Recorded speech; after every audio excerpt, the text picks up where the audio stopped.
गुरुदेव भगवान का। और ये जन्म साखी से गुरु जी हमारे को ये जो है वो प्रमाण दिखा रहे हैं, जन्म साखी से, भाई बाला वाली जन्म साखी, जिसमें नानक जी अपने दो शिष्य बाला और मर्दाना को लेकर प्रहलाद के लोक में गए। अब भाई और बहनों, आपको ये वीडियो मैंने पहले भी दिखाया था, लेकिन भाई और बहनों, एक ही वीडियो में कई चीजें होती हैं, कई चीजें, और समय आने पर ही वो नई नई चीजें निकल के आती हैं। तो आज हम एक और नई चीज देखेंगे इसमें, जो ये साबित करेगा कि रियल कबीर वर्तमान में सतगुरु रामपाल जी हैं। और 1997 में कोई कबीर दाढ़ी मूंछ वाला सतलोक से नहीं आया, ना सतगुरु रामपाल जी को बादलों में उड़ाया, ना आकाश में उड़ाया। ये तो काल का षड्यंत्र था। तो ये सुनिएगा आप लोग ध्यान से, जिसमें गुरुदेव भगवान समझा रहे हैं कि एक बार नानक जी अपने दो शिष्यों बाला और मर्दाना को लेकर भगत प्रहलाद के लोक में गए। और देखना फिर बीच बीच में दास विश्लेषण करता रहेगा और बिल्कुल क्लियर समझ में आएगा। ये सारे संकेत छुपा रखे भगवान ने, समय आने पर उजागर करवाते हैं आप और हमारे दृढ़ विश्वास के लिए। कि नानक साहिब जी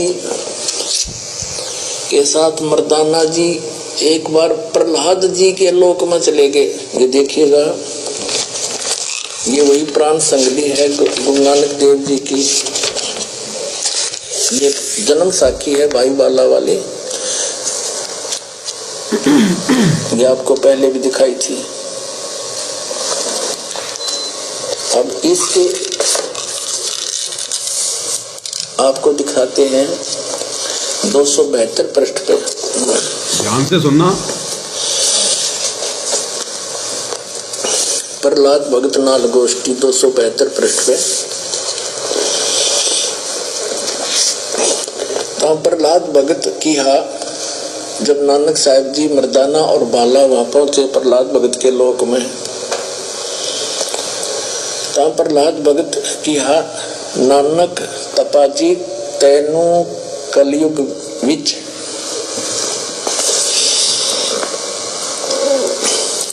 राम जी ने बड़ा भगत कीता है, अतः आपके संजोग आपकी संगति से बहुतियां का उपकार होवेगा। तेरी श्री राम ने वड्डी नदर खोली है, तेरा वड्डा प्रताप होवेगा। इस कलयुग विच अगे कबीर भगत ऐथे आया है। अब देखो, बिना ज्ञान के भगवान को तो भगत कह रहा प्रहलाद जी। क्या कह रहे हैं गुरुदेव कि बिना ज्ञान के भगवान को तो भगत कह रहा है प्रहलाद, कि यहां पर कबीर भगत ने, कि मेरे लोक में कबीर भगत आया है। बताओ, कबीर जी को तो भगत मानता था भगत प्रहलाद भी, तो कहां से उसका मोक्ष हुआ होगा। इसलिए गुरु जी कहते हैं स्वर्ग में बैठा है, 84 में जाएगा, फिर 84 में भगत प्रहलाद है, 84 में। ये तत्व ज्ञान गुरुदेव ने आप और हमें दिया है। कबीर भगत इथे आया है, यहाँ पर आया है, अति जा आपको कर्ता ने आंदा है, यहाँ भेजा है। वहां मर्दान ने आंदा है, ता मर्दान ने पूछिया प्रहलाद भगत नु पूछिया, हे भगत जी तुसी भी बड़े भगत हो, अते तुम्हारे पीछे भी राम जी ने वड्डा चरित्र चलत दिखाया है, एक बहुत बड़ा यानी नरसिंह रूप धारण किया था। तेरी राम जी ने वड्डी नजर खोली है। भगत जी ऐथे होर कोई भी पहुंचिया है कि कबीर अते नानक तपा जी ही पहुंचिया है। ता प्रहलाद भगत मर्दाना ने कहा कि प्रहलाद जी, तेरे लोक में कबीर और नानक जी के अलावा कोई और भी पहुंचा है क्या? क्योंकि हर कोई नहीं जा सकता भगत प्रहलाद के लोक में। परमात्मा ने उसकी व्यवस्था कर रखी है, कबीर देव भगवान ने, काल ने नहीं कर रखी। क्योंकि भगत प्रहलाद परमात्मा की आत्मा थी युगों युगों की, और परमात्मा ने उसके लिए वो लोक रिजर्व रखा है, रचा है। काल को भी नहीं पता भगत प्रहलाद का लोक और ये ध्रुव का लोक ये। तो और कौन जाएगा फिर वहां? उस कबीर के अलावा दूसरा कौन जा सकता है भगत प्रहलाद के लोक में? आपको आगे ये भी समझ में आएगा कि नानक जी भी खुद कबीर जी थे, दूसरा नहीं जा सकता। उस लोक के बारे में तो किसी को पता ही नहीं। जैसे 21 ब्रह्मांड में एक मिनी सतलोक है, काल को भी नहीं पता, और कबीर जी के अलावा कोई दूसरा नहीं जा सकता। तो भगत प्रहलाद का लोक भी कबीर भगवान सतगुरु रामपाल जी ने रचा। ध्रुवपुरी कबीर भगवान सतगुरु रामपाल जी ने रची हुई है। काल को तो पता भी नहीं है। वो तो अपने 7 दीप 9 खंड 3 लोक 14 भवन बस इन्हीं को जानता है। तो जिसने रचा उसके लोक में दूसरा कौन चला जाएगा? तो मर्दाने ने क्या कहा कि आपके लोक में कबीर जी और नानक जी के अलावा भी कोई और आया है क्या? अब भाई और बहनों, सबसे पहले यह कंसेप्ट क्लियर करना पड़ेगा कि नानक जी के रूप में खुद कबीर जी ही थे जो बाला और मर्दाना को लेकर वहां गए थे। बाला और मर्दाना को लेकर आपको एक छोटा सा वीडियो दिखाएंगे, इससे आपके समझ में आएगा। यह वीडियो है गुरुदेव भगवान का, छोटा सा है 47 सेकंड का, क्योंकि मालिक संकेत की भाषा बोलेंगे भाई और बहनों, सांकेतिक भाषा। शब्द सैन सतगुरु की पहचान है, पावे अटल सुहाग रे। जो अपने गुरुदेव के सत्संगों में छुपे हुए संकेतों को पहचानने योग्य हो जाएगा, वही असल में गुरु को परमात्मा मानेगा और वही भक्ति सफल करके सतलोक जा पाएगा, नहीं तो नहीं जा सकते। ये नियम है परमात्मा का। शब्द सैन सतगुरु की पिछाणी, पाया अटल सुहाग रे। अब गुरुदेव भगवान इसमें क्लियर कर रहे हैं 47 सेकंड में, क्योंकि नानक जी को परमात्मा जब काशी में आए हुए थे, जुलाहे का काम करते थे, तो परमात्मा नानक जी से मिले और बेई नदी पर सुल्तानपुर में, और नानक जी को काफी कुछ समझाया, नहीं माने। फिर परमात्मा काफी दिन उनसे नहीं मिले, 5-6 महीने। नानक जी के अंदर वो तड़प पैदा हुई कि मुझे वो बाबा फिर से मिले, मुझे वो ज्ञान सुनाए। फिर 6 महीने बाद कबीर भगवान फिर से गए उसी बेई नदी पर, जब सुबह सुबह नानक जी नहाने के लिए आ रहे थे। और उस समय कबीर जी केवल अकेले नानक जी को दिखाई दे रहे थे और किसी को दिखाई नहीं दे रहे थे। और लोग सोच रहे थे, भाई कबीर जी किससे बात, ये नानक जी अकेले अकेले में किससे बात कर रहे हैं, कोई दिखाई नहीं दे रहा। तो लोगों ने सोचा कि भगत आदमी है, भगत ऐसे अपने आप में बात करता है, हमें क्या लेना देना। कर रहे थे वो कबीर जी से बातचीत, और नानक जी ने सोचा है तो सबको दिखाई दे रहे होंगे, लेकिन दिखाई केवल नानक जी को दे रहे थे। और उसके बाद नानक जी ने परमात्मा की छोटी सी एक परीक्षा ली कि मुझे आप इस दरिया में ढूंढ के दिखा दो, तब मैं मान जाऊंगा। तो नानक जी में थोड़ी बहुत कोई पूर्व जन्म की कोई सिद्धि थी। उन्होंने बेई नदी में छलांग लगाई। लोगों ने सोचा कि नहाने के लिए छलांग लगाई है। नानक जी ने एक मछली का रूप धारण कर लिया। अब कबीर परमात्मा तो मालिक है, उन्होंने पकड़ के उस मछली को और परमात्मा उल्टी धारा में ले गए, उल्टी धारा में।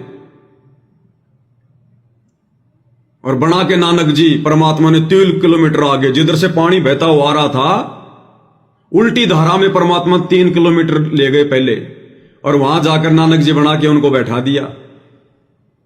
अब नानक जी बिल्कुल ढीले हो गए कि हाँ जी बिल्कुल मैं सरेंडर हूं, अब आप जैसा कहोगे मैं वैसा करूंगा, जैसा आप कहोगे वैसा।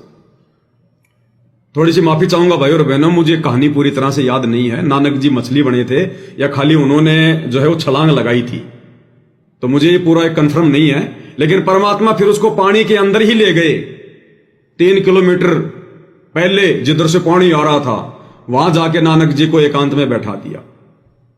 और नानक जी ने कहा कि ठीक है जी, मैंने मान लिया, अब आप जैसा कहोगे मैं वैसा करूंगा। और कहा जी मुझे एक बार आपका वो सचखंड दिखा दो, ताकि पक्का हो जाए, मुझे विश्वास हो जाए। तो मालिक ने तो करना ही था ये खेल।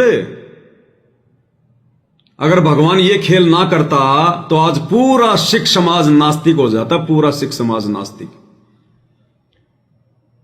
तो परमात्मा ने नानक जी को प्रथम नाम दिया और उनकी आत्मा को निकाल कर सतलोक ले गए और सतलोक में सब कुछ दिखाया घुमाया, जैसा भी गुरुदेव बताते हैं।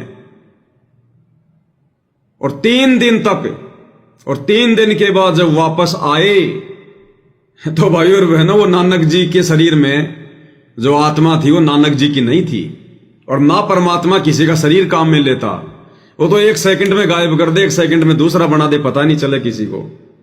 नानक परमात्मा की अच्छी आत्मा थी। नानक जी को परमात्मा ने फिर मिनी सतलोक में बैठा दिया कि भैया जब वो कलयुग की बिजली पीढ़ी का समय आएगा ना, उस समय तेरे को नीचे भेजूंगा, उस समय तेरे को जन्म दूंगा।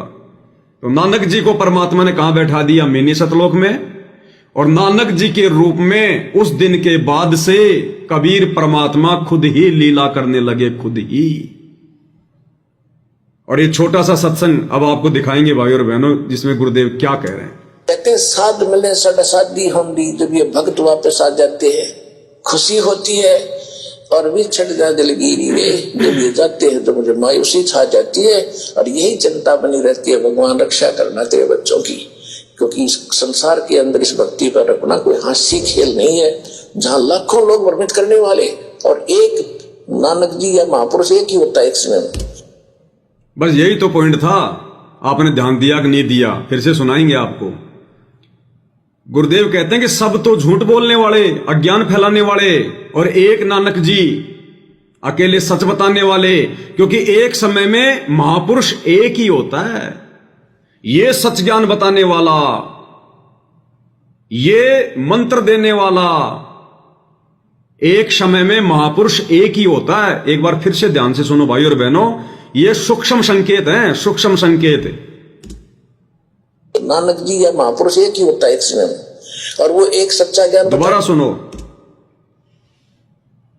करने वाले और एक नानक जी या महापुरुष एक ही होता है एक समय में। एक नानक जी या महापुरुष एक ही होता है एक समय में। तो बताओ भाई और बहनों,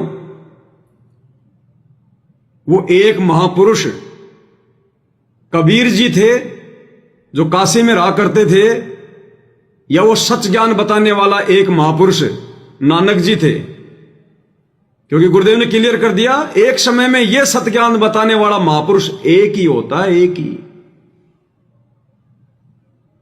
जबकि उस समय तो 2 थे, क्योंकि नानक जी तो कबीर जी के समकालीन थे। उधर तो कबीर जी काशी में बैठकर सत्य ज्ञान दे रहे थे और वो ही मंत्र दे रहे थे, और इधर नानक जी पंजाब में सत्य ज्ञान दे रहे और वो ही मंत्र दे रहे। तो एक समय में गुरुदेव कह रहे हैं एक ही महापुरुष होता है, एक ही, जो इन मंत्रों को दान करता है, एक ही। तो वो दोनों एक ही थे, नानक जी नहीं थे। वो कबीर परमात्मा का ही डबल रोल था। अब नानक के रूप में भी सारे खेल भगवान ही कर रहे थे।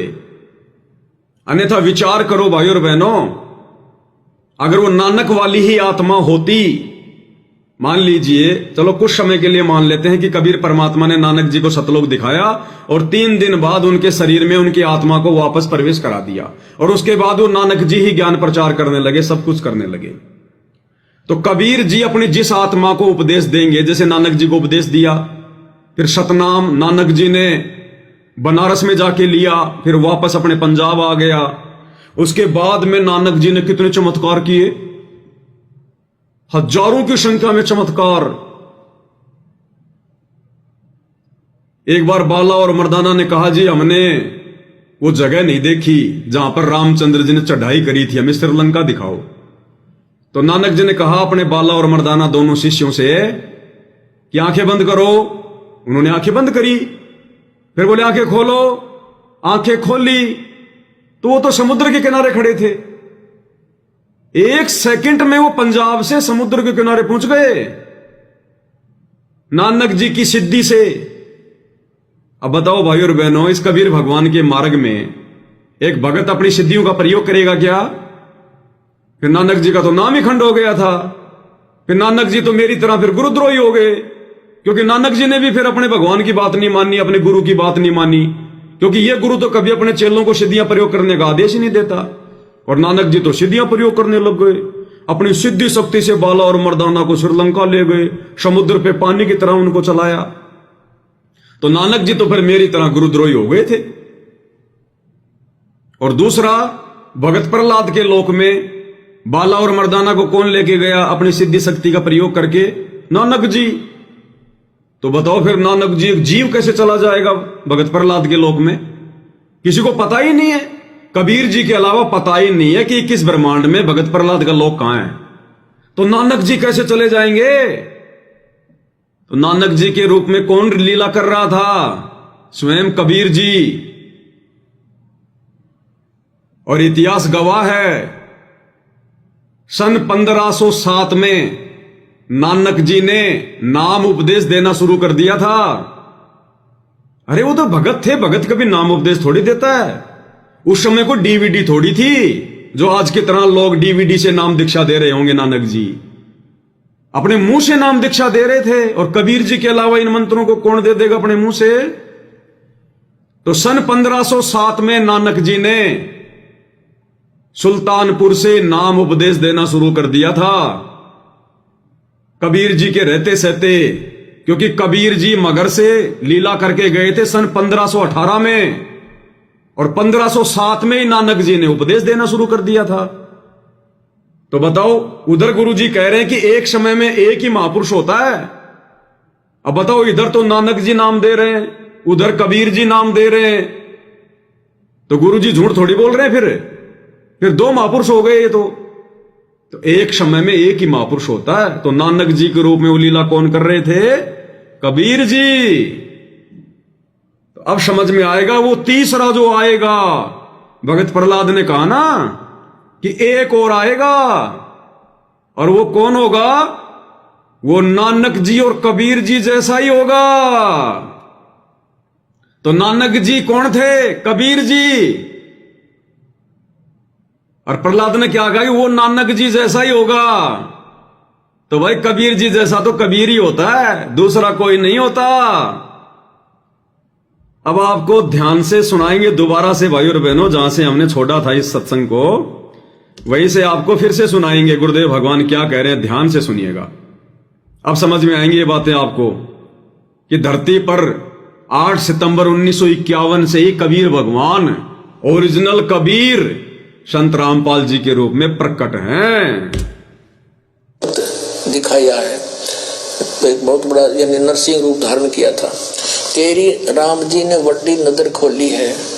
भगत जी ऐथे होर कोई भी पहुंचिया है कि कबीर अते नानक तपा जी ही पहुंचे हैं। तो मर्दाने ने क्या कहा प्रहलाद से कि भगत जी यहां पर और भी कोई पहुंचा है या कबीर जी और नानक जी आए हैं? तो भगत प्रहलाद अब क्या बोला? है ता प्रहलाद भगत बोलिया, भाई नानक तपे पासों पूछ ले और भी आवसी के ना आवसी, या कोई और आओगा के नहीं आओगा? कोई ता भगत मर्दान ने किया जी तुसी वड्डे भगत हो, अगली ते पिछली सब आपनो सतयुग थी सतयुग तक आदि लेकर मालूम है। जब मर्दाना ने पूछा ना कि यहाँ कबीर और नानक जी के अलावा कोई और भी आ सकता है क्या, कोई और भी आएगा क्या? अब पहली बार तो भाई और बहनों विचार करो, मर्दाना को क्या जरूरत थी ये पूछने की? मैं मर्दाना को क्या आवश्यकता थी ये बात पूछने की भगत प्रहलाद से कि कबीर और नानक जी के अलावा कोई और भी आएगा क्या? ये सतगुरु रामपाल जी भगवान ने जानबूझकर मर्दाना के मुंह से निकलवाया, जानबूझकर, क्योंकि आज परमात्मा इसको प्रमाण के रूप में ले रहे हैं। तो गुरुजी ने जानबूझकर, इस कबीर भगवान ने जानबूझकर मर्दाना के मुंह से निकलवाया। तो मर्दाना ने कहा कि प्रहलाद जी, कबीर जी और नानक जी के अलावा कोई और भी आएगा क्या? तो भगत प्रहलाद ने कहा कि नानक जी से पूछ लो। तो मर्दाना ने कहा कि आप भी तो बड़े भगत हो, आप ही बता दो। तो क्या बता रहा है प्रहलाद? ता प्रहलाद भक्त ने कहा कि सुन भाई जी हाँ। क्या कहा प्रहलाद ने? इस जी हा यानी इस जैसा, पंजाबी में जी हा यानी इन जैसा, इस जैसा कोई और होगा वो एथे आवेगा, वो यहां आवेगा, किसके जैसा? नानक जैसा। तो नानक जी किसके जैसे थे? कबीर जी के जैसे, क्योंकि नानक और कबीर दोनों एक ही थे। नानक जी ही कबीर जी की लीला कर रहे थे, कबीर जी नानक जी की लीला कर रहे थे। तो इन जेहा जे कोई और होवेगा तो इत्थे आवेगा। भाई और बहनों, जब मैं छोटा सा था तो मेरे शरीर के जो पिताजी थे वो पंजाब में रहते थे, ठेकेदारी करते थे, वो पटियाला रहते थे, चंडीगढ़। तो हमारा पूरा परिवार चंडीगढ़ रहा करता था। तो मैंने मेरी 6वीं तक की जो शिक्षा है वो सतनाम पब्लिक स्कूल पटियाला में मैंने पढ़ी है। अब उस समय तो मेरे को फुल टू फुल आती थी पंजाबी, लिखना बोलना सारी। लेकिन उसके बाद फिर मेरे पिताजी वहां से आ गए, क्योंकि शराब ज्यादा पीते थे। और शराब के नशे में एक दिन उन्होंने किसी बिहारी को इतना मारा, इतना पीटा, और गधे पर बैठा कर काला मुंह करके गले में चप्पल की माला पहना कर वहां उसका ड्रामा निकाला। अब मेरा पिता वहां पर ठेकेदार था। अब सारे बिहारियों की वहां पर एकता हो गई कि जब तक ये ठेकेदार यहां रहेगा हम इस कंपनी में काम नहीं करेंगे, धागा मिलती। अब सेठ क्या करे, एक आदमी के पीछे सबको तो नहीं करेगा ना। तो फिर उन्होंने मेरे पिताजी से कहा कि ठेकेदार जी अब आप जाओ, आपका समय पूरा हो गया। अब नहीं, अगर मेरे पिताजी को नहीं निकाले हैं तो सारे बिहारी फिर हड़ताल कर देते वो। तो फिर क्या किया, हमारे को फिर वहां से निकाल दिया गया। मेरे पिताजी फिर हम सबको लेकर गांव आ गए। तो 6वीं तक मैं पटियाला में पढ़ा हुआ हूं, सतनाम पब्लिक स्कूल, जो अनाज मंडी है ना पटियाला में, अनाज मंडी, उसके पीछे की साइड में जो गली जा रही है सीधी, उसमें Satnam public school left hand पे मैं उसमें पढ़ा हुआ हूं। इसलिए मेरे को थोड़ी बहुत पंजाबी हल्की फुल्की आती है। तो भगत तो मर्दाने ने कहा कि प्रहलाद जी इत्थे और भी कोई आवेगा।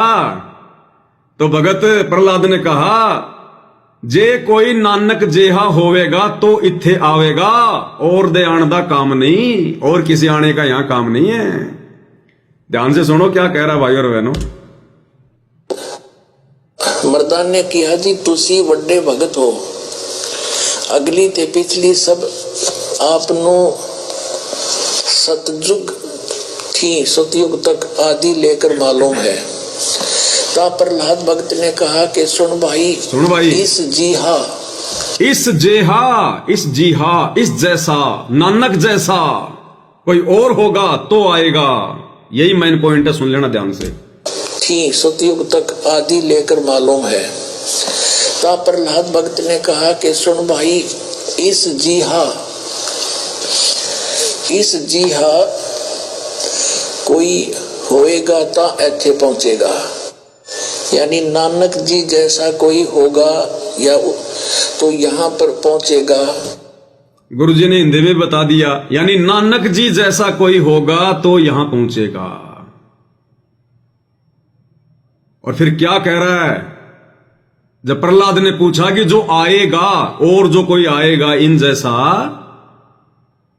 वो कौन होगा, किस जाति में होगा, किस वर्ण में होगा, और कौन से शहर में होगा, और कौन सी धरती पे होगा। फिर देखना आप और हमारे सामने सच्चाई कैसे निकल के आएगी कि ओरिजिनल कबीर वो दाढ़ी मूंछ वाला है या सतगुरु रामपाल जी 8 सितंबर 1951 से हैं। होरस दा ऐथे पहुंचण दा काम नहीं, और किसी दे ऐथे पहुंचण दा काम नहीं। प्रहलाद कह रहा है और किसी दा ऐथे पहुंचण दा काम नहीं, यानी और किसी का यहां पहुंचने का काम नहीं है। केवल नानक जी और इससे पहले आए कबीर जी, और जो इनके जैसा होगा वही आएगा। और आगे वड्डे वड्डे भगत होए हन अते होणगे, पर पहुंचिया कोई नहीं। प्रहलाद जी कह रहे हैं और भी बड़े बड़े भगत हुए हैं और आगे भी होंगे, लेकिन और किसी के मेरे लोक में पहुंचने का काम नहीं है, क्योंकि वो कबीर परमात्मा का रचा हुआ लोक है, और कबीर परमात्मा भिन्न भिन्न रूप बना के वहां जा सकते हैं, दूसरा नहीं। फिर मर्दान ने पूछिया, अब देखना पहचान, वो कद होए सी और किते नेड़े जुग विच होसी, यानी वो कब होसी और को नेड़े तेड़े होगा या नजदीकी होसी। ता प्रहलाद भगत किया सुन भाई कलयुग विच होएगा और जद नानक तपा सचखंड जावेगा तो उस तो पीछे जब नानक सचखंड जावेगा उसके बाद होएगा। तो सचखंड भाई कबीर जा सकता है। इस कलयुग की बिचली पीढ़ी के अलावा आज से पहले केवल कबीर ही आता है, कबीर ही जाता है सचखंड, दूसरा कोई नहीं जा सकता।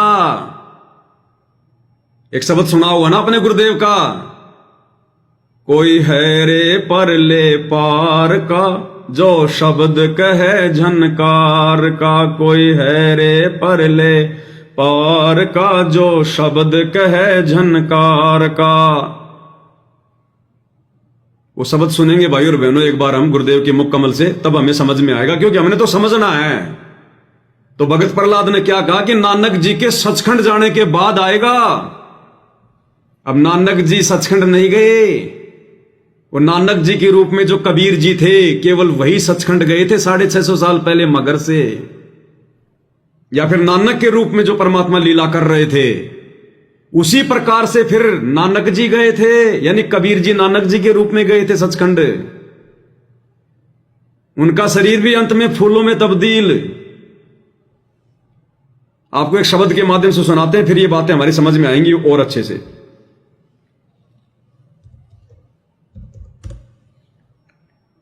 ध्यान से सुनिएगा।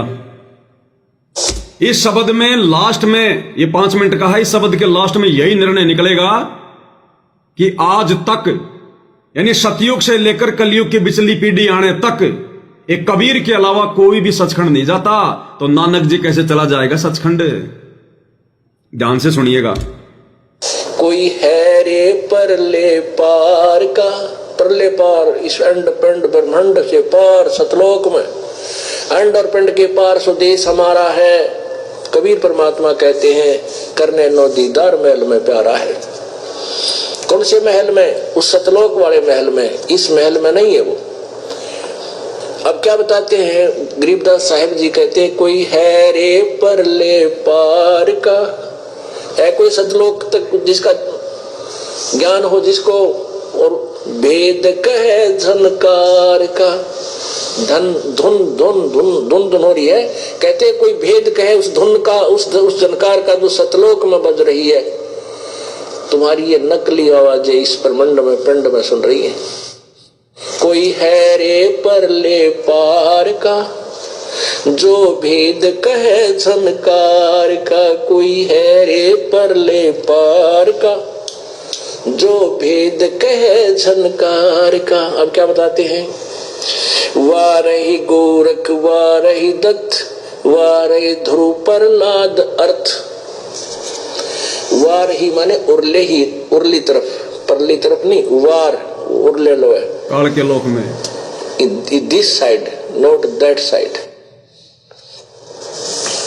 वारही गोरख वारही दत्त वारही ध्रुव प्रहलाद अर्थ, वारही सुखदेव वारही व्यास वारही पाराशर प्रकाश। अपनात्मा कितनी गहरी बात कही है। वारही दुर्वा सादर वेश वारही नारद सारद शेष, वारही भरथरी गोपी चंद वारही सनक सनंदन बंद, वारही ब्रह्मा वारही इंद्र वारही शेष कला गोविंद। यो 1000 बुझागा भगवान, ये काल भी वार ही है। 1000 कला का भगवान काल ये भी वार ही है, इधर ही है। सतलोक नहीं जा सकता, सतलोक नहीं पहुंचा। वहां से आने के बाद जब काल ही नहीं पहुंचा तो काल के अंडर में 21 ब्रह्मांड में जितने भी साधु संत भगत हैं ये कहां से पहुंच जाएंगे? पहुंचने का समय तो कलयुग की बिचली पीढ़ी है। और बाला और मर्दाना की बातें ये कब की हो रही हैं? उस समय की कि नानक जी के सतलोक जाने के बाद। तो नानक जी तो आज से 550 साल पहले गए थे, तो उस समय वो कैसे चले गए वो सचखंड? क्योंकि सचखंड तो अब जाएंगे आत्मा उस कबीर के अलावा, कबीर के अलावा आत्माएं तो अब जाएंगी सचखंड। तो नानक जी अगर आत्मा होती तो 550 साल पहले कैसे सचखंड चली जाती। तो नानक जी के रूप में कबीर जी थे। आगे सुनिए, लास्ट में परमात्मा इसका निष्कर्ष देंगे कि केवल कबीर जी गए हैं और कोई नहीं गया। वारही शिव शंकर जो संब, वारही धर्म राय आरंभ, वारही धर्म राय धर धीर, परम धाम पहुंचे कबीर। ऋग्वेद साम अथर्वण वेद, परम धान नहीं लहा भेद। अलल पंख अगाध भेव, जैसे कुंजी सुरती सेव। वार पार थे हान था, गरीब दास निर्गुण निगाह। अब क्या बताते हैं, सुनिए, कोई हैरे परले पार का जो भेद कहे जनकार का, वो वास्तविक धुन को बतावे। है कोई आओ मेरे सामने। जब कहते धुन धुन देखी धुन सुनी, इस शरीर में जो तुम्हें दिखाई देता है और जो सुनता है वो काल तक का है। दृष्टि पड़े सुफना है धर अंबर कैलाश, वो या कृत्रिमबाजी झूठ है तुम सुरत समो श्वास। श्वास सुरत, श्वास में सुरत समोने का अर्थ है जो मंत्र आपको दिया श्वास श्वास का, उसमें ध्यान से सिमरण करते रहो, इससे पार हो गए। वार ही गोरख, गोरख जैसे नाथ भी उधर ही उरली साइड में है, पार नहीं हुए। और वार ही दत्त, दत्तात्रेय जैसे भी ये उरली ओड भी है, ये पार नहीं हुए। वार ही धरु प्रहलाद, अर्थ धरु और प्रहलाद भी पार नहीं, इनकी जन्म मृत्यु होती है। अब यहां चक्कर में पड़ जाते हैं, वह कमाल की बात है। ये तो इनको तो भगवान मिल गए थे। अरे भगवान 120 वर्ष का रह के चले गए, सब न मिल लेते, कौन सा पार हो गया। भगवान के मिलने से पार नहीं होती, भगवान के द्वारा बताएगी भक्ति से, भक्ति धनी होकर के हम सतलोक जा सकेंगे। वार ही सुखदेव, वार ही व्यास, सुखदेव ऋषि भी वार ही, क्योंकि ये स्वर्ग लोक तक गया, विष्णु के लोक तक गया, और व्यास भी उरली तरफ ही है। और वार ही पाराशर प्रकाश, पाराशर जैसे ऋषि भी यही रहे। वार ही दुर्वासा दरवेश, वार ही नारद सारद शेष, ये नारद जैसे भी शारदा, शारद माने शारदा, शारदा कौन है, ये ब्रह्मा जी की पुत्री सरस्वती। वार ही भर्तृ गोपी चंद, वार ही सनक सनंदन बंद, ये गोपी चंद भर्तृ जैसे भी जन्म मृत्यु के अंदर ही है, पार नहीं हुए। वार ही ब्रह्मा, वार ही इंद्र, वार ही सेंस कला गोविंद, ये थारे 1000 बुझा के भगवान तक भी यहीं पर ब्रह्मा विष्णु महेश जैसे भी जन्म मृत्यु के अंदर ही है। फिर कौन पार हुआ अभी तक। वार ही धर्म राय धर धीर, और परम धाम पहुंचे कबीर, क्योंकि परमात्मा आए थे, उन्होंने जाकर के दिखाया, फिर वापस आए। अब यहाँ हमने ये समझना है कि ये ऐसा क्यों हुआ। परम धाम पहुंचे कबीर। सतयुग त्रेता द्वापर और कलयुग की बिचली पीढ़ी तक केवल कबीर परमात्मा ही सतलोक से आते हैं और वापस जाते हैं, सचखंड से आते हैं और वापस जाते हैं, और कोई नहीं जाता। तो नानक जी के रूप में सचखंड जाने वाले कबीर जी ही थे। ये अनंत कोटि कलाओं का स्वामी है। अब हमें ये बातें आगे और अच्छे से समझ में आएंगी। अब हम वापस वही आते हैं अपने पॉइंट पे, भाई मर्दाना वाली साखी पे आते हैं हम। अब समझ में आएगी भाई और बहनों। युग विच होसी आगे वड्डे वड्डे भगत होए हन, अते होणगे पर पहुंचिया कोई नहीं। ता फिर मर्दा ने पूछिया, जी वो कद होए सी। वो कब होगा जो आपके लोक में आएगा, जो आप कह रहे हो कि कबीर जी और नानक जी जैसा होगा, वो कब होगा। तो भगत प्रहलाद कह रहा है कि नानक जी के सचखंड जाने के बाद। और किते नेड़े जुग विच होसी, यानी वो कब होसी और कौन नेड़े तेड़े होगा या नजदीकी होसी। ता प्रहलाद भगत की सुन भाई, कलयुग विच होएगा और जद नानक तपा सचखंड जावेगा ता उस तो पीछे ये लिखा 100 वर्ष वरे, यहाँ लिखना, और यहाँ बोला था उसने सैकड़ों वर्षे, यहां बोला था उसने सैकड़ों वर्ष बाद। अब ये बातें कौन बता सकता भाई? अरे इतने विश्वास के साथ में ये बातें कौन कह सकता है कि इसमें गलत लिखा हुआ है? और उसने क्या बोला था? ये कब की बातें हैं? नानक जी के समय की बातें। और कहां पे हो रही थी वार्तालाप? भगत प्रहलाद के लोक में। कोई सुन भी नहीं रहा था यहां का, कोई वीडियो रिकॉर्डिंग का, कोई ऑडियो रिकॉर्डिंग का सिस्टम भी नहीं था। और गुरुजी क्या कह रहे हैं? उसने क्या बोला था?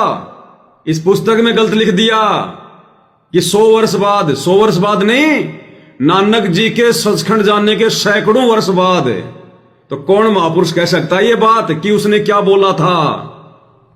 ध्यान से सुनो भाई और बहनों, ये दुनिया के समझ में नहीं आएंगी ये बातें। ये तत्व ज्ञान गुरुदेव ने दुनिया को नहीं दिया, आप और हमें दिया है, हमें समझाने के लिए। बस हमने समझना है। दुनिया को छोड़ दो, दुनिया का भी सौभाग्य नहीं है। अभी 84 में चक्कर काटना है दुनिया ने। तो क्या कह रहे मालिक कि क्या बोला था उस समय? क्या वार्ता हो रही थी मां भगत प्रहलाद और मर्दाना की? गुरुजी बता रहे हैं सैकड़ों वर्ष के बाद।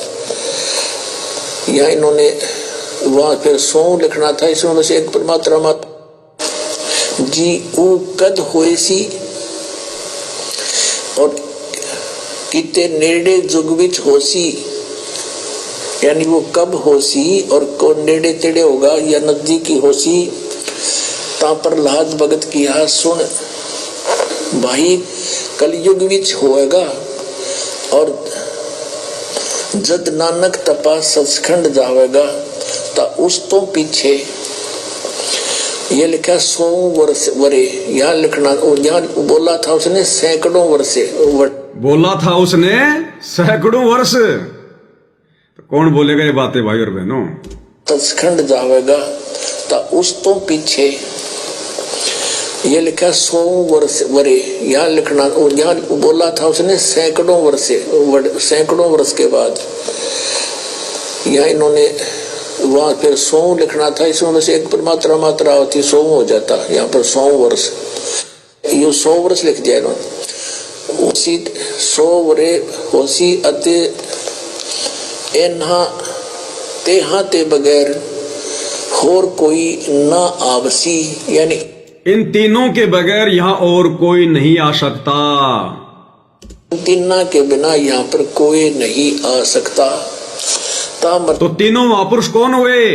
कबीर जी ही, यानी कबीर जी तो कबीर जी थे ही, और नानक जी जो गए थे बाला और मर्दाना को लेकर, वो भी कबीर जी थे। भूमिका नानक जी की कर रहे थे। और अब तीसरा जो जाएगा, और जाएगा भाई और बहनों, ये चमत्कार होंगे आने वाले समय में। ये फालतू में नहीं दिखा रहे गुरुजी। प्रहलाद कह रहा कि एक और आएगा जो इनके जैसा होगा। और वो महापुरुष कौन है अब आगे समझ में आ जाएगा। सतगुरु रामपाल जी।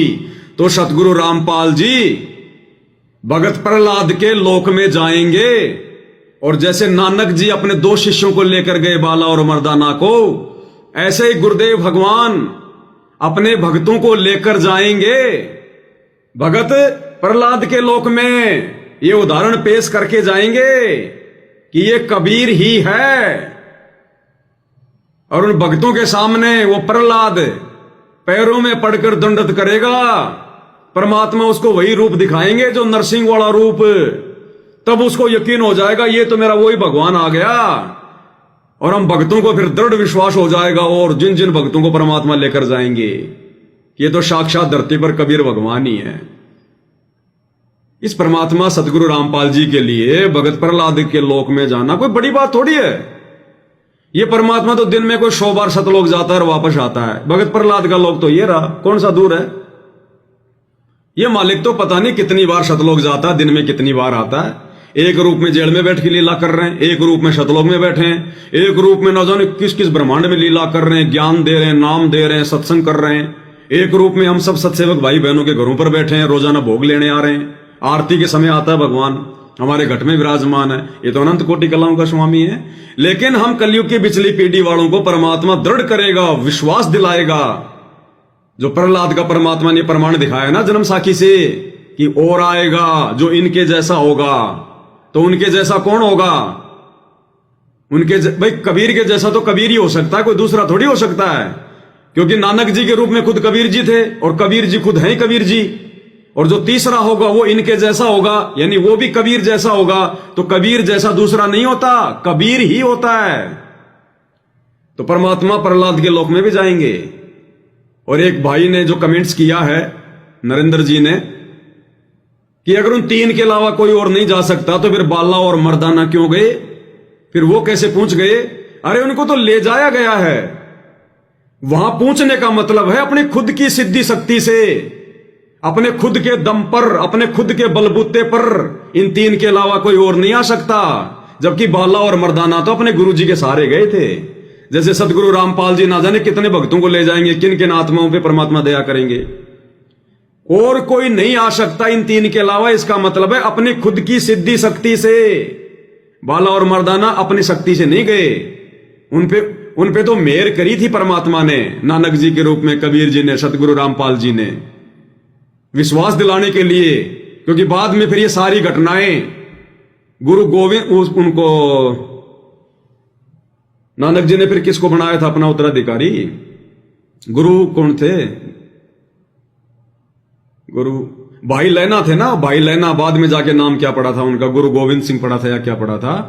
फिर बाद में जाके उन्होंने तो लिखा था ये सारा सब कुछ।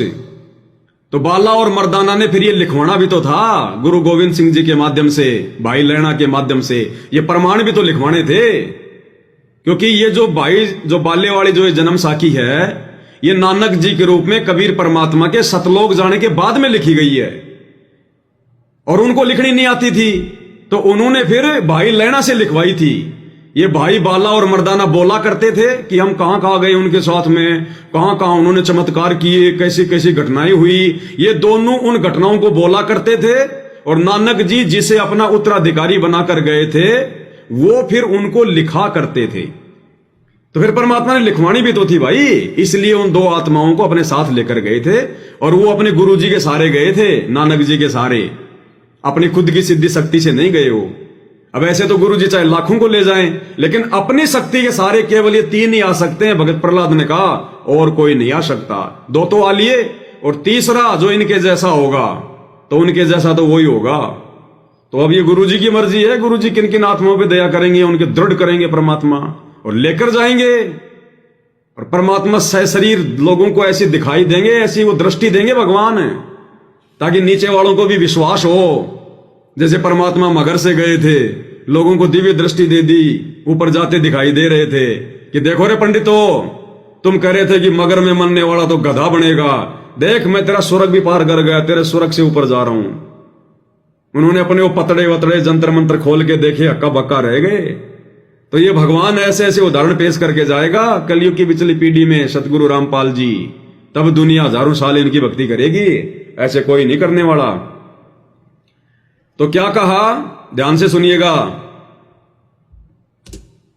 100 हो जाता, यहाँ पर 100 वर्ष, ये 100 वर्ष लिख दिया इन्होंने। उसी 100 वरे होसी अते एन्हा तेहा ते बगैर और कोई ना आवसी, यानी इन तीना के बिना यहाँ पर कोई नहीं आ सकता। ता मर्दाने ने पूछिया, अब सुनो आगे और विश्वास बढ़ेगा। फिर मर्दाने ने पूछा, वो किस जाति में होगा, किस वर्ण में होगा, किस धरती पर आएगा। ध्यान से सुनना भाई और बहनों, कंसेप्ट क्लियर होंगे।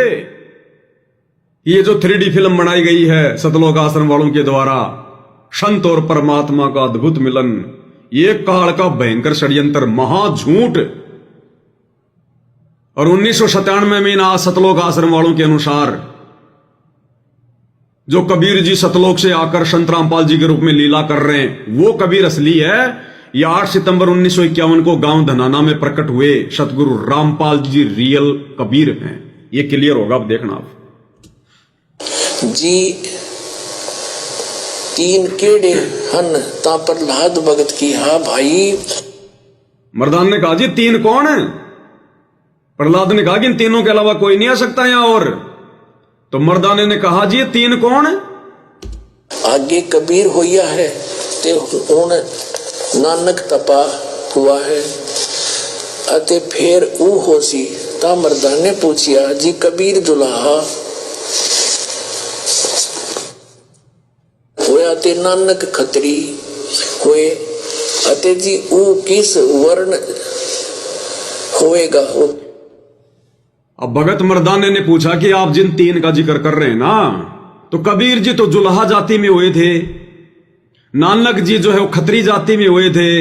अब जो तीसरा होगा, जो तीसरा आएगा, जो आप कह रहे हो कि इनके जैसा होगा वो तीसरा, वो किस जाति में होगा, किस वर्ण में होगा? किस वर्ण विच होएगा यानी किस जाति से होएगा, ते किस धरती पर होएगा होसी और केड़े शहर ता प्रहलाद भगत किहा भाई पंजाब की धरती ते। नोट करना भाई और बहनों, दिमाग में तीन चीजें डाल लेना। ये तो भगत प्रहलाद ने क्या कहा कि भाई पंजाब की धरती पे, यानी वो जो तीसरा आएगा ना वो पंजाब की धरती पे आएगा। दोबारा सुन लो। पर होएगा होसी और केड़े शहर ता प्रहलाद भगत किहा पंजाब की धरती पे और जाट जाति में, और उसका प्रचार क्षेत्र होगा बरवाड़ा। बरवाड़ा, ये तीन चीजें ध्यान रखना।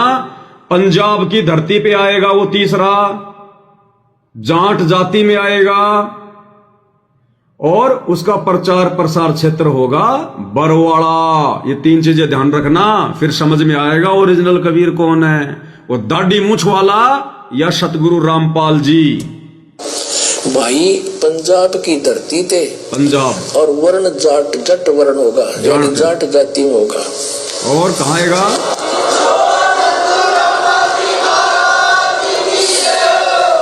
और शहर बटाले, यो बरवाले का बटाला लिख दिया ना। गुरुजी कहते हैं बरवाड़े का बटाला लिख दिया इन्होंने। उस समय इनको पता नहीं था कि कहीं कोई बरवाड़ा भी है। इन लिखने वालों ने सोचा कि बरवाड़ा तो कहीं है नहीं, और यहां तो बरवाला लिखा हुआ है, तो उन्होंने फिर उसका बटाला कर दिया, क्योंकि बटाला नाम का शहर उस समय पंजाब में था।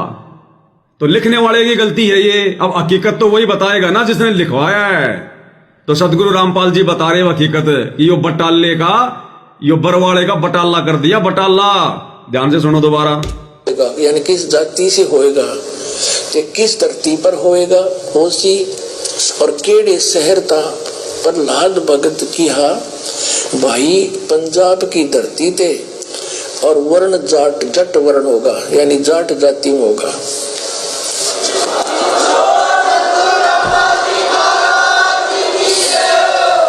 और शहर बटाले, यो बरवाले का बटाला लिख दिया ना, यो था बरवाड़ा, बरवाले में होसी।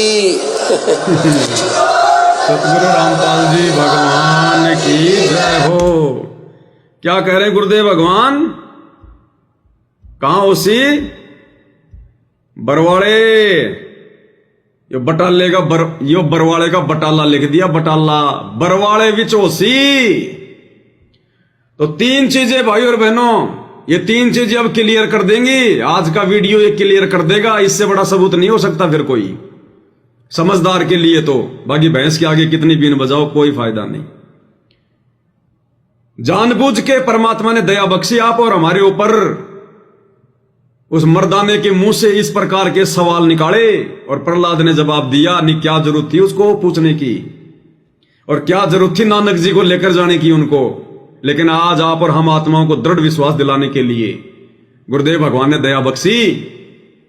और क्या पूछा मर्दाने ने कि जी वो कौन से शहर में आएगा वो तीसरा, जो आप कह रहे हो कि जो इनके जैसा होगा वो यहां आएगा। नानक जी के सचखंड जाने के सैकड़ों वर्ष बाद है। तो नानक जी को तो सचखंड गए हुए 500 550 साल हो गए, सैकड़ों वर्ष हो गए। बिल्कुल सही है। और आ गए गुरुदेव। और वो पंजाब की धरती पे होगा। कहां होगा? वो पंजाब की धरती पर आएगा, पंजाब की धरती पर। अब विचार करना भाई और बहनों, पंजाब की धरती पर कौन आया? 8 सितंबर 1951 को सतगुरु रामपाल जी भगवान आए पंजाब की धरती पर। वो डाडी मूंछ वाला कबीर नहीं आया, क्योंकि 8 सितंबर 1951 को जिस समय गुरुदेव भगवान गांव धनाना में प्रकट हुए, उस समय ये हरियाणा प्रांत नहीं बना था, ये पंजाब के अंतर्गत था। ये पंजाब की धरती थी गांव धनाना की। हरियाणा तो 1 नवंबर 1965 या 59 को बताया गुरुदेव ने। आप लोग जो है गूगल पे जाके देख लेना कि हरियाणा प्रांत का कब नाम पड़ा, हरियाणा का जन्म कब हुआ। 1 नवंबर 1959 या 65 को हरियाणा नाम पड़ा है। उससे पहले यह पंजाब का क्षेत्र था। तो इस भविष्यवाणी के अनुसार जो भगत प्रहलाद ने कहा था कि वो जो तीसरा होगा वो पंजाब की धरती पर आएगा, तो कौन आए पंजाब की धरती पर? 8 सितंबर 1951 को सतगुरु रामपाल जी। अरे तुम्हारे वो दाढ़ी मूंछ वाले कबीर जी जिनके लिए तुमने फिल्म बनाई है, और तुम ही कह रहे हो कि 1997 में कबीर भगवान सतलोक से आए, संत रामपाल जी को सतलोक भेज दिया और संत रामपाल जी का रूप बना के लीला कर रहे हैं। तो कब आए तुम्हारे कबीर दाढ़ी मूंछ वाले? 1997 में। अरे 1997 में जहां आकर वो संत रामपाल जी को मिले, वो पंजाब की धरती नहीं थी, वो तो हरियाणा बन चुका था। 1965 में ही हरियाणा बन गया था। और तुम्हारे दाढ़ी मूंछ वाले कबीर आए 1997 में। तो इस भविष्यवाणी के अनुसार वो तुम्हारा कबीर तो फैल है, वो महापुरुष नहीं है जिस महापुरुष के लिए भगत प्रहलाद ने भविष्यवाणी करी, लिखवाया, बताया कि वो पंजाब की धरती पर आएगा। तो तुम्हारा दाढ़ी मूंछ वाला कबीर तो 1997 में हरियाणा की धरती पर आया। पंजाब की धरती पर कौन आया? संत रामपाल जी आए।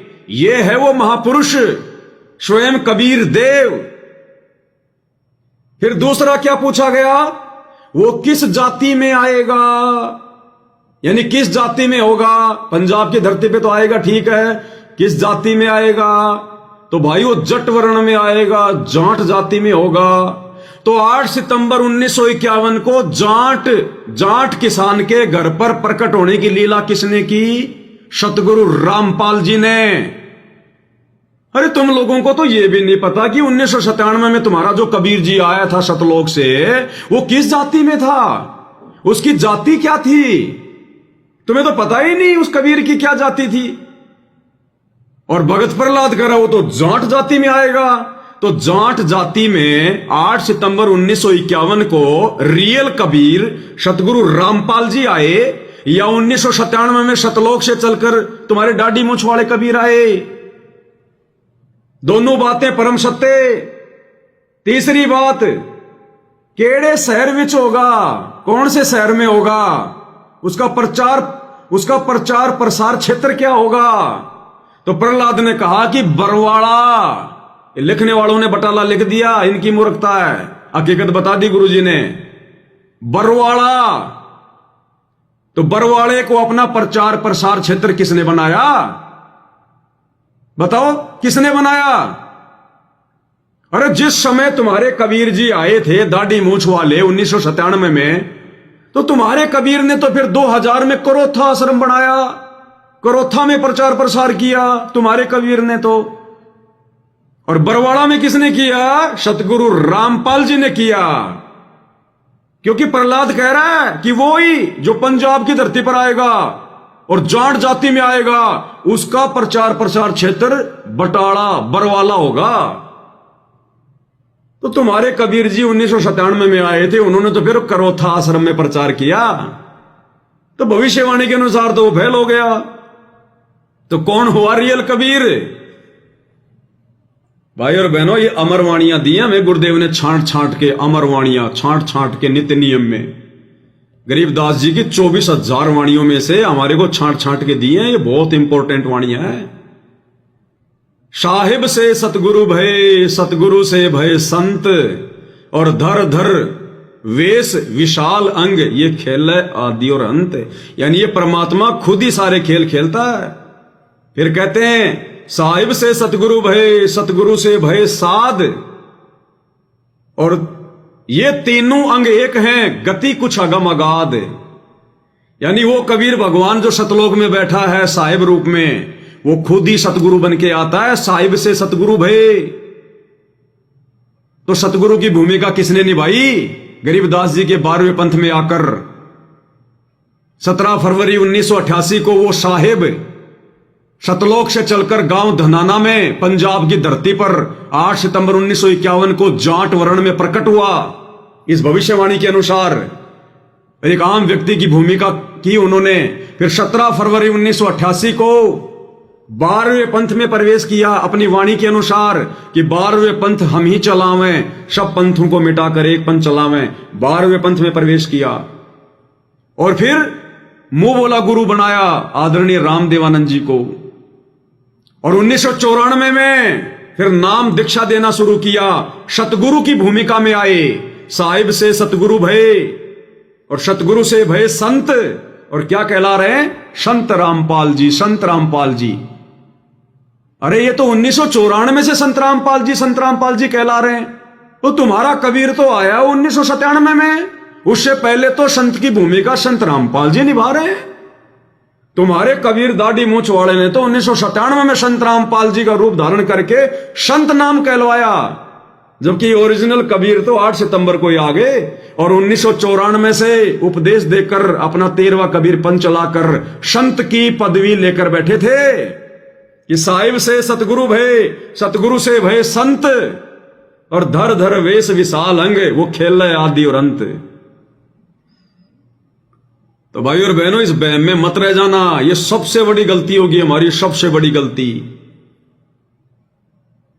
अगर हमने अपने गुरु को मानुष मान लिया तो इस प्रकार के काल प्रेरित वीडियो देख देख कर काल इन सतलोक आश्रम वालों के, गुरु जी के परिवार वालों के सिर पर बैठा है, सिर पर अजगर की तरह लपेटा लगा के, और दिन रात आत्माओं को भ्रमित कर रहा है।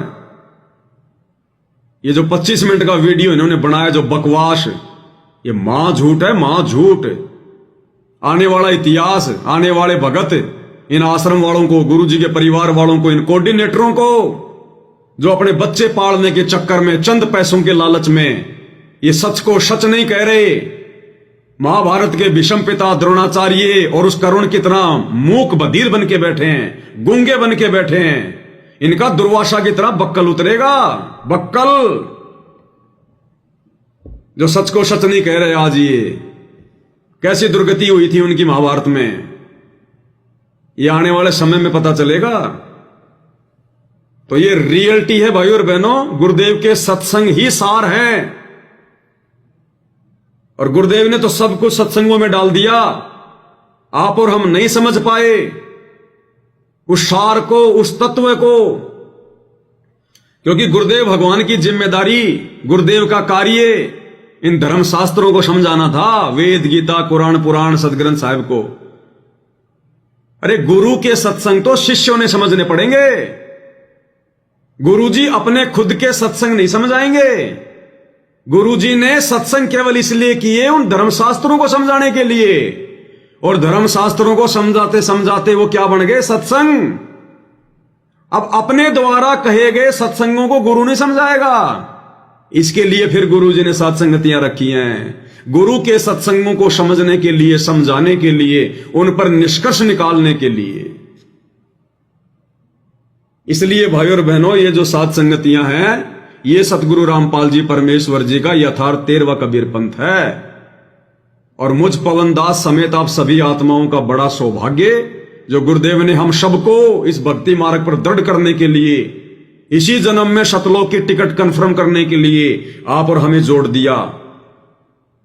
ये दास अपने आप से भली भांति परिचित है भाई और बहनों। 2 कोड़े का कुत्ता, जीव, सुअर आदमी, सुअर भी मेरे से अच्छा था। मुझे अपनी औकात का भली भांति पता नहीं था, तो परमात्मा ने शरण में लेकर ज्ञान दे के अपनी औकात से परिचित करवा दिया था। उसके बाद गुरुदेव भगवान ने इस दास को खड़ा किया है, ताकि कोई अहंकार, कोई घमंड कोई मान बढ़ाई, कोई पब्लिसिटी, ये अंदर ना समा जाए, तो ठोक बजा के फिर परमात्मा ने खड़ा किया। इसलिए दास अपनी औकात से भली भांति परिचित है, मेरा इसमें कोई श्रेय नहीं है, कोई योगदान नहीं है। हर कलयुग की पिछली पीढ़ी में परमात्मा किसी न किसी को तो खड़ा करते ही है। इनका तो यही सिस्टम है, यही रूल होता है। ये डीवीडी परमात्मा असंख्य बार चला चुके हैं जब से ये काल की सृष्टि चली गई है। हर कलयुग की पिछली पीढ़ी में भगवान आता है और यही खेल खेलता है मालिक। ऐसे ही एक आत्मा को लास्ट में जाके साथ संगति के लिए निमित्त बना देता है। अब की बार मेरा नंबर आ गया सौभाग्य से। आप भाई बहन अब की बार पार नहीं हुए तो क्या पता फिर किसी कलयुग की पिछली पीढ़ी में आप भाई बहनों का नंबर आ जाएगा। क्योंकि नंबर उन्हीं का आएगा जिनकी भक्ति उस स्तर तक हो जाती है, जिनकी भक्ति उस स्तर की हो जाती है। परमात्मा उन आत्माओं को धीरे धीरे तैयार करके जो है वो लेके आता है वहां तक, तैयार करके। दास 2 बार पहले वीडियो बना चुका है, जो गुरुदेव ने हिसार जेल से 9 पेज का लेटर भेजा था, भगत ए भगत बी। उसमें गुरुदेव ने यह बिल्कुल ये क्लियर किया है, क्योंकि उस लेटर को हर कोई नहीं समझ सकता। उसमें गुरुदेव ने लिख दिया, और उसका सार यह है कि मैं 2 कोटि का जीव पवनदास और सतगुरु रामपाल जी का छोटा भाई महेंद्र, इस पूरी संगत में केवल हम 2 ही जीव ऐसे हैं जो 84 लाख योनियों से नहीं आ रहे हैं। केवल हम 2 ही ऐसे भगत हैं जो 650 साल पहले नहीं थे। केवल हम 2 ही ऐसे हैं। लेकिन भाई वो चढ़ गया काल के हत्थे, वो बन गया 40 साल वाला भगत, और दास पे परमात्मा ने दया कर दी, मुझे बना दिया 4 साल वाला भगत। तो हम 2 ही आत्मा है भाई और बहनों, जो मनुष्य जन्म लेती हुई नहीं आ रही। हमें परमात्मा ने सुरक्षित रखा हुआ था, सुरक्षित इस समय के लिए दोनों को मौका देना था। मौका भगवान ने उसको भी दिया, और मुझ पवन दास से बहुत अच्छा मौका दिया। अपने घर में परमात्मा ने उसको पैदा किया, अपने भाई के रूप में मालिक ने उसको जन्म दिया। मुझ पवन दास से बहुत अच्छा मौका दिया।